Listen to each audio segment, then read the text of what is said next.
কৃষ্ণের বস্ত্র অনুষ্ঠান। তার পূর্বে আমাদের দর্শন করতে হয়, যোগমায়া দেবীকে দর্শন করতে হয়। যোগমায়া দেবীকে বলা হয় উন্মুখ মোহিনী। যোগমায়া দেবীর কৃপা যদি না হয়, ধাম কখনো দর্শন হয় না। স্বয়ং যোগমায়া দেবী ধামকে আচ্ছাদন করে রাখেন। গুরু বৈষ্ণবের কৃপাতে স্বয়ং যোগমায়া দেবী সেই আচ্ছাদনকে সরিয়ে নেন, তখনই আমরা ধামকে দর্শন করতে পারি।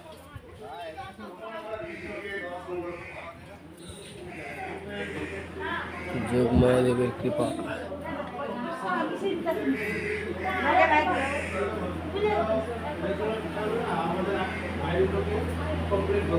জয় জয়। এখানে যে মাহাত্ম দেখা যায় আমাদের গৌড়ীয় পঞ্জিকার মধ্যে উল্লেখ করা আছে। কার্তিক ব্রত কবে সমাপ্তি হচ্ছে? পূর্ণিমার দিন, কার্তিক ব্রতের রাস পূর্ণিমার দিন। তার পরের দিন থেকে ব্রত করেছেন ব্রজের গোপীরা। কোন গোপীরা? যাদের বয়স মাত্র 8 থেকে 10 বছরের মেয়েরা, ছোট্ট ছোট্ট মেয়েরা কৃষ্ণকে স্বামীর পেয়ে লাভ করার জন্য যোগমায়া দেবীর কাছে ডেলি আসতেন।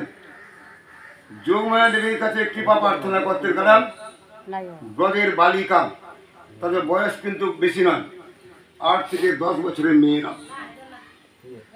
শীতকাল, প্রচণ্ড ঠান্ডা, অঘ্রাণ মাস, সেই সময় তারা থেকে স্নান করতে যেত যমুনার মধ্যে। নিজেদের কাপড়, ছোট্ট বালিকা তো, সমস্ত কাপড় চাপড় খুলে, বস্ত্র খুলে তারা যমুনার মধ্যে স্নান করতে যেত। এইভাবে 1 মাস যাবৎ কাত্যায়নী ব্রত করেছিলেন। যোগমায়া দেবীর ব্রত করেছিলেন কে? ব্রজের বালিকাগণ। 1 মাস যাবৎ। আমরা কার্তিক ব্রত 1 মাস করি, সেই ব্রজের বালিকারা 1 মাস ব্রত করেছিল এই জায়গায়।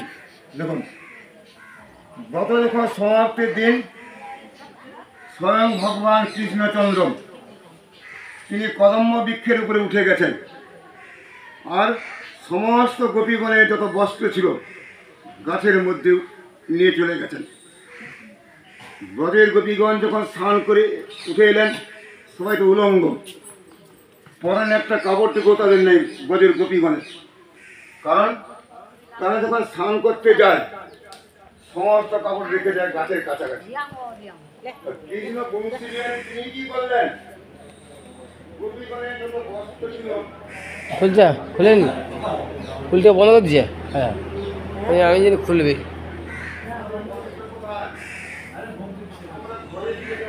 তালা মারলো তো, তালা মারে খাই দেবে নাকি?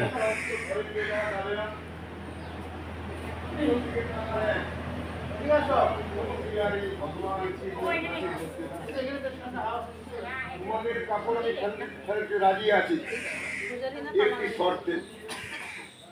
কি শর্তে? তোমরা যদি আমার কাছে আসো তাহলে তোমাদের কাপড় ফেলে দিতে পারি। তোমাদের ওইটা অন্যায় হয়ে গেছে। জলের মধ্যে ন্যাংটা অবস্থায় স্নান করতে নাই, আর তোমরা ন্যাংটা অবস্থায় স্নান করতে গিয়েছো। বরুণ দেবতাকে অপমান করা হয়। বরুণ দেবতাকে যেহেতু তোমরা অপমান করেছ, তার শাস্তি ভোগ করতে হবে। স্বয়ং ভগবান কৃষ্ণ বলছে, দেখো ব্রজের গোপীগণ তখন কি বললেন? ঠিক আছে, আমরা যাচ্ছি তোমার কাছে, বস্ত্র ফেরত দাও। যদি বস্ত্র ফেরত দিতে চাও, 2টি হাত তুলতে হবে, কিন্তু 2টি হাত চাপা দিয়ে চলবে না। দেখো, উন্নত পর্যায়ের লীলা সহজে এখন তারা করে এই লীলাটি বেশি করে পাঠ করেন। এই জন্য আমাদের শাস্ত্রগ্রন্থে উল্লেখ আছে, সুখদেব গোস্বামী পাদ তিনি বলেছেন, বস্ত্রহরণ লীলা রাস ক্রীড়া সবচেয়ে কৃষ্ণের উন্নততম লীলা। এই লীলা সব জায়গায় পাঠ করা যাবে না। কেন? মহামূল্যবান বস্তু যে মাতাল লোককে দেওয়া হয়, সেই মাতাল করবে কি? মহামূল্যবান বস্তুকে ধ্বংস করে ফেলবে। যিনি উপযুক্ত হয়েছেন, যিনি যোগ্য, সেই ব্যক্তিকে মহামূল্যবান সম্পত্তি দান করা হয়। রাসক্রীড়া যিনি যোগ্য হয়েছেন, বস্ত্রহরণ লীলা যিনি যোগ্য, তিনি পাঠের অধিকারী। স্বয়ং শিব ঠাকুর তিনি বিষ পান করেছেন। যদি আমরা বিষ পান করি আমাদের মৃত্যু অনিবার্য। সেই জন্য সুখদেব গোস্বামীপাদ ভাগবতের 29 অধ্যায় থেকে 34 অধ্যায় পর্যন্ত সেখানে পরিষ্কার উল্লেখ করে দিয়েছেন। এই লীলাগুলো কাদের জন্য? মহাত্মাদের জন্য। সিদ্ধ মহাত্মা তারাই রাসক্রীড়া পাঠ করতে পারেন, তারাই বস্ত্র লীলা পাঠ করতে পারেন। এই জন্য ন্যাংটা অবস্থা তারা আছে। দুবাহু তুলে যাবেন কি করে কৃষ্ণের কাছে? দ্রৌপদী যখন বস্ত্রহরণ করা হয়, দুঃশাসন খোলা সভার মধ্যে দুর্যোধনের আদেশে চুলের মুঠি ধরে নিয়ে এসেছে দ্রৌপদী। সবার মাঝখানে বস্ত্রহরণ করা হবে। পিতামহ ভীষ্ম চুপচাপ করে বসে আছেন। আমি লবণ খেয়েছি, নমক খেয়েছি, আমি কোনো কথা বলবো না। চুপচাপ করে মাথা নত করে বসে আছে কে? স্বয়ং ভীষ্মদেব। অস্ত্রগুরু দ্রোণাচার্য সেও মাথা হেট করে বসে আছে। পঞ্চ পাণ্ডব মাঝে মাঝে ভীমসেন আস্ফালন করছেন, হাত তুলছে ভীমসেন। তা সত্ত্বে কিন্তু দ্রৌপদীকে রক্ষা করতে যেতে গেলেন না। এই জগতের বন্ধু বান্ধব আত্মীয় স্বজন কেউ কখনো রক্ষা করতে পারবে না। শেষকালে দ্রৌপদী সে কল্লকে নিজেই চেষ্টা করতে শুরু করলো। আমি আমার কাপড় ধরে লজ্জা হরণের হাত থেকে রেহাই পাবো, এইটি মনে করার সঙ্গে সঙ্গে দ্রৌপদী নিজের কাপড় নিজে ধরে আছেন। যখন দেখলেন কি নিজের কাপড় ধরে থাকলেও দুঃশাসনের হাত থেকে রেহাই নাই, সঙ্গে সঙ্গে লজ্জা নিবারণকারী কৃষ্ণকে ডাকতে শুরু করলেন। হে লজ্জা নিবারক, হে ভগবান কৃষ্ণচন্দ্র, লজ্জার হাত থেকে রক্ষা করো। এই জন্য ভগবান কৃষ্ণকে বলা হয় ত্রিভঙ্গ মুরারি। ভগবান কৃষ্ণের শরীরে 3টা বাঁক দেখা যায়, দেখেছেন তো? মন্দিরের মধ্যে যে কৃষ্ণের মূর্তি দেখা যায় তার মধ্যে শরীরে 3টা বাঁক দেখা যায়, ত্রিভঙ্গ মুরারি। ত্রিভঙ্গ মুরারি কেন বলা হয় সেটি ভালো করে মনে রাখবেন। কৃষ্ণকে ত্রিভঙ্গ মুরারি এই জন্যই বলা হয়, লাজ, মান, ভয় 3টি বস্তুকে তিনি হরণ করে নেন। যদি আমাদের মধ্যে লজ্জা থাকেন কখনো কৃষ্ণ ভজন হবে না, গোবিন্দের নাম করতে পারবো না। সেই ভগবান কৃষ্ণ তিনি করেন কি? লজ্জাকে তিনি হরণ করে নেন। পাছে লোকে কিছু বলেন, মন্দিরের মধ্যে ঢুকতে যাচ্ছি, পিছন দিকে তাকাচ্ছি, কেউ যদি দেখে ফেলেন মন্দিরে প্রবেশ করতে যাচ্ছি, সেই লজ্জা ভাঙিয়ে দেন কে? বংশী বিহারী ভগবান কৃষ্ণ। যদি আমাদের মধ্যে মান থেকে যান, অমানেই মানদেন কীর্তনীয় সদাহরি, অমানেই মানদ হওয়া দরকার। নিজের সম্মান যদি থেকে যায় সে কখনো কৃষ্ণ ভজন করতে পারে না। বংশী বিহারী ভগবান কৃষ্ণচন্দ্র লাজ মান আমাদের মধ্যে যে অভিমান আছে ভেঙে দেন কে? স্বয়ং ভগবান কৃষ্ণচন্দ্র। আমাদের প্রতি মুহূর্তে ভয়, যদি কৃষ্ণ ভজন করতে কৃষ্ণ যদি না খেতে দেয়, কৃষ্ণ যে শাস্ত্রগ্রন্থের মধ্যে বলে গেছেন যে করে আমার আস তার করি সর্বনাশ, এইটি শোনার সঙ্গে সঙ্গে ভয় ধরে গেছে আমার। আর আমি আর কৃষ্ণ ভজন করবো না।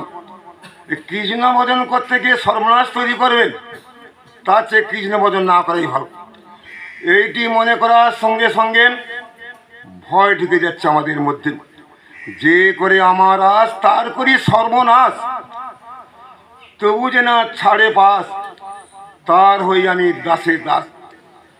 সর্বনাশ যখন করে ফেললাম, একমাত্র ছেলে মারা গেল, ধন সম্পত্তি নষ্ট হয়ে গেল, তা সত্ত্বে যদি আমাকে না ত্যাগ করেন আমি করি কি?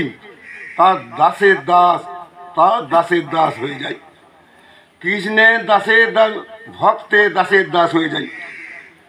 এই জন্য দক্ষিণ ভারতে বলছেন, দেখুন মজ্জন্মন ফলমিদং মধুকৈত ভারে মত প্রার্থনীয় এস এবং তদ্ভিস্ত ভিত্তস্য ভিত্তম পরিচালক ভিত্ত ভিত্তম ইতিমাংস মরলোকনাথ।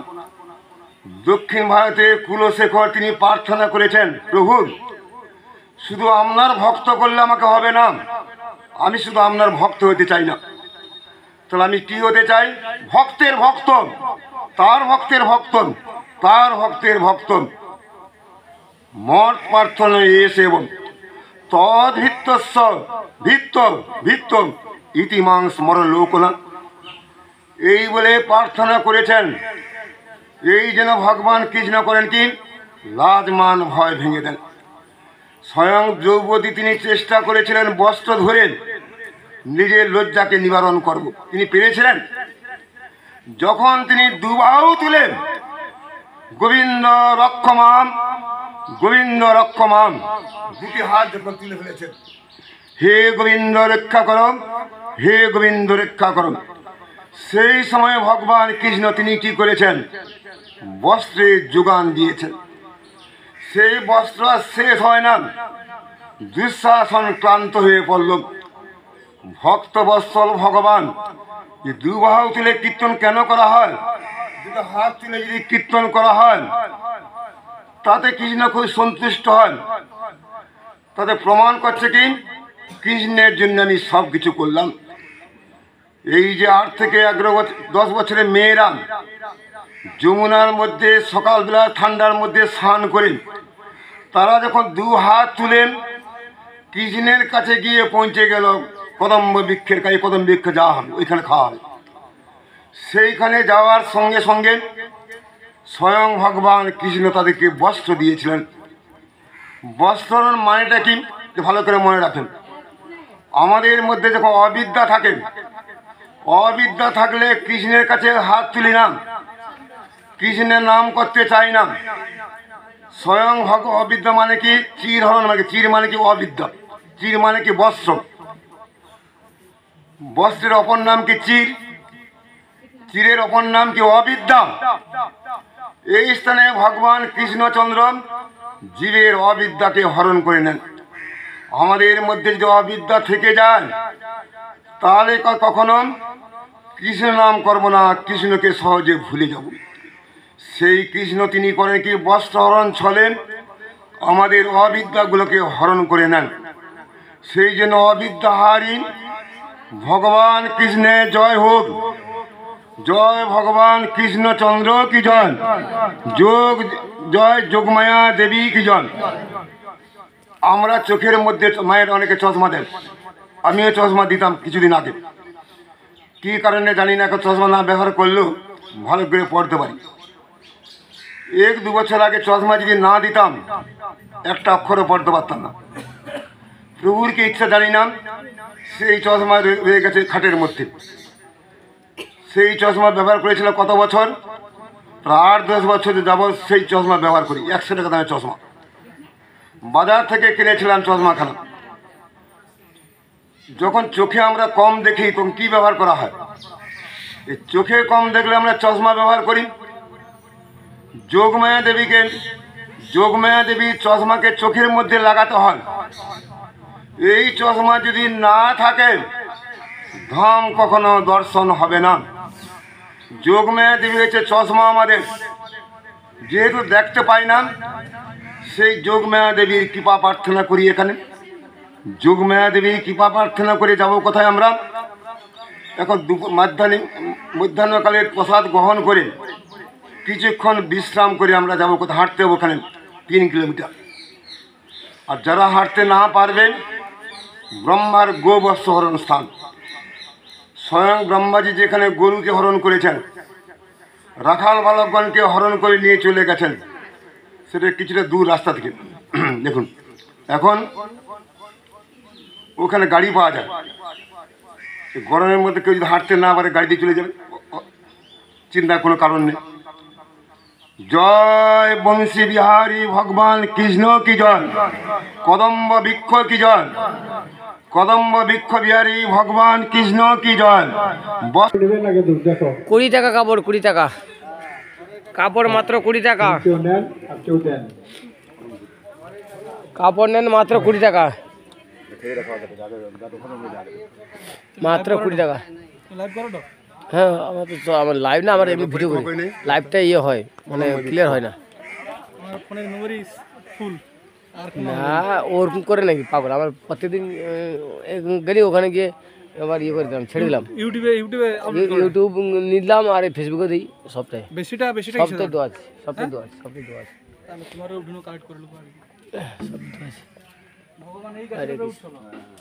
জয় শ্রী। এটা এখনো কি আছে?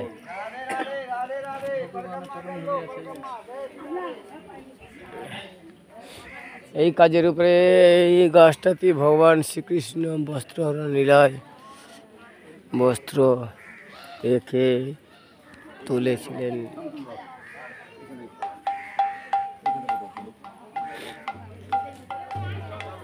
আসুন আসুন, এখানে রোদে আসুন, একটু একটু রোদ্রে আসুন। বিনা দেবীটা খুব সুন্দর লাগছে কিন্তু আর কি।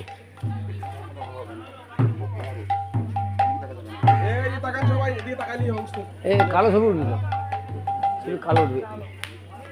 আরে কিন্তু বাবা দেখি চিরঘাট, তো বাঙালি লিখছে তো চিরঘাট। এই চিরঘাট দেখি আবার ডিস্টার্ব করে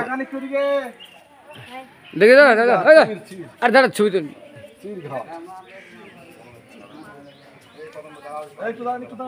এই তো বাঙালি লিখছে তো, এই বাংলা বাংলা